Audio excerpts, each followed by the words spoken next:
عامر جمال کا ایک بار پھر کمال۔ محمد رضوان اور عامر جمال کے لیے آئی سی سی کی طرف سے اچھی خبر، پہلے بیٹنگ میں کیا کمال اور پھر بالنگ میں کیا کمال۔ السلام علیکم دوستو، آپ دیکھ رہے ہیں نیوز آل راؤنڈر۔ تو آج ہم بات کریں گے پاکستان اور آسٹریلیا کے درمیان سڈنی ٹیسٹ کے حوالے سے، جس میں آسٹریلیا نے اپنی پہلی اننگ اختتام پہ 299 رنز بنا لیے اور ڈھیر ہو گئی۔ اس سے پہلے ہم پاکستانی اننگ کی بات کریں تو پاکستانی اننگ 313 رنز کے اسکور پر آل آؤٹ ہو گئی تھی۔ پاکستانی اننگ کی خاص بات محمد رضوان، عامر جمال اور سلمان علی آغا تھے، جن میں محمد رضوان نے 88 رنز بنائے تھے، عامر جمال نے 82 رنز بنائے تھے اور سلمان علی آغا نے 53 رنز کی شاندار اننگ کھیل کر پاکستان کا اسکور 313 تک پہنچایا تھا۔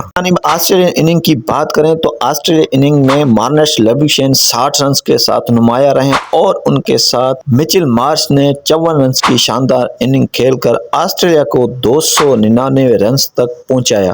دوسری جانب عامر جمال اور محمد رضوان کے لیے آئی سی سی کی طرف سے ٹیسٹ رینکنگ میں بڑی ترقیاں بھی ہوئی ہیں۔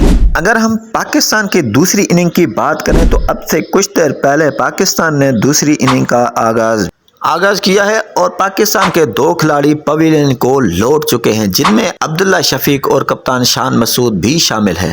ویڈیو اگر اچھی لگی تو ویڈیو کو لائک کریں، شیئر کریں، چینل کو سبسکرائب کریں اور ایک چھوٹا پیارا کمنٹ بھی کر دیں۔ تو ملتے ہیں کسی اور کرکٹ کی ویڈیو میں۔